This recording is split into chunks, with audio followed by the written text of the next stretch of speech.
এই তো এই ট্রেনটা পার হলেই 3 নম্বর প্ল্যাটফর্মে আমাদের ট্রেনটা আসবে। ওহ, অনেক দিনের অপেক্ষার অবসান। শুরু হলো আমাদের শ্রীক্ষেত্র জগন্নাথ পুরী ধামের যাত্রা।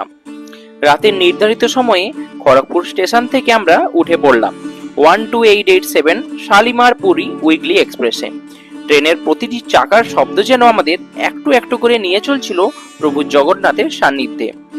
দীর্ঘ রাতে যাত্রা শেষে প্রায় ভোর 5টায় আমরা পৌঁছে গেলাম পবিত্র পুরী স্টেশনে। ভোরের শীতল বাতাসের সাথেই ভেসে আসছিল জয় জগন্নাথ ধ্বনি। শুনেই মনে হচ্ছিল স্বয়ং মহাপ্রভু যেন আমাদের আহ্বান করছেন। এখন আর অপেক্ষা সইছে না, আর কিছুক্ষণের মধ্যেই হবে সেই মহামূল্যবান মুহূর্ত, প্রভু জগন্নাথ, বলভদ্র, মা সুভদ্রার দর্শন। কিন্তু তার আগে কোথায় থাকলাম, স্টেশন থেকে কিভাবে পৌঁছালাম, আর কেমন ছিল আমাদের হোটেল, সেই সবকিছুই জানতে পারবেন এর পরের এপিসোডে। তাই ভিডিওটি ভালো লাগলে লাইক করে সঙ্গে থাকুন আমাদের এই পবিত্র পুরী ধাম যাত্রায়।